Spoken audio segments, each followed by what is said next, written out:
enfants divorcent. Oui. Les personnes qui ont divorcé veulent se remarier. L'un des obstacles est souvent les enfants qui ne désirent pas cette situation, que leur mère ou leur père refasse une vie. Quel conseil donneriez-vous à ces enfants musulmans? Déjà, le conseil, il est au niveau des parents. De les préparer, de leur expliquer ce qui se passe. De ne pas leur mentir, de ne pas leur cacher trop de choses et de ne pas les prendre pour des abrutis. Ils comprennent très bien et au-delà de la compréhension, ils le vivent mal et c'est de la souffrance qui est souvent mal comprise du côté des parents parce qu'eux-mêmes souffrent de cette séparation, donc ils n'ont pas le temps ou la possibilité de voir la souffrance du côté des enfants.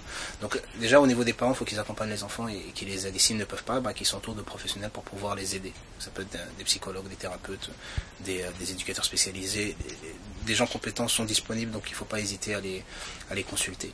Maintenant, en ce qui concerne les adolescents, il faut qu'ils essayent de voir pourquoi ils prennent mal la chose.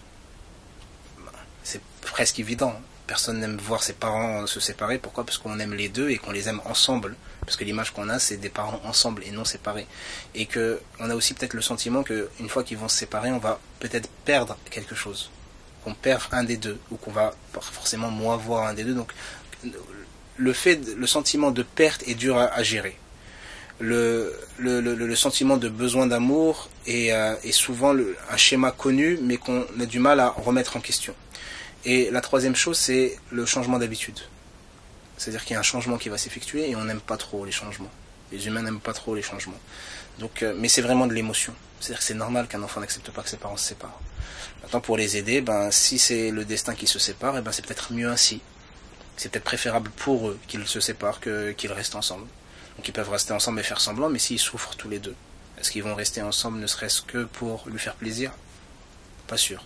Essayer de surpasser cet amour égoïste et de penser à sa maman et à son papa et ce qui est préférable pour eux. Et se construire par-dessus ça.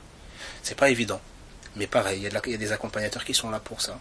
Vous avez des psychologues spécialisés pour les enfants et les adolescents. Vous avez des éducateurs spécialisés qui ont des facilités avec les jeunes et qui peuvent les accompagner convenablement. Donc ne pas hésiter à en parler autour d'eux et comprendre vraiment d'où vient le problème et se faire accompagner leur fera du bien, Inch'Allah, et de s'en remettre à Dieu et d'accepter le destin.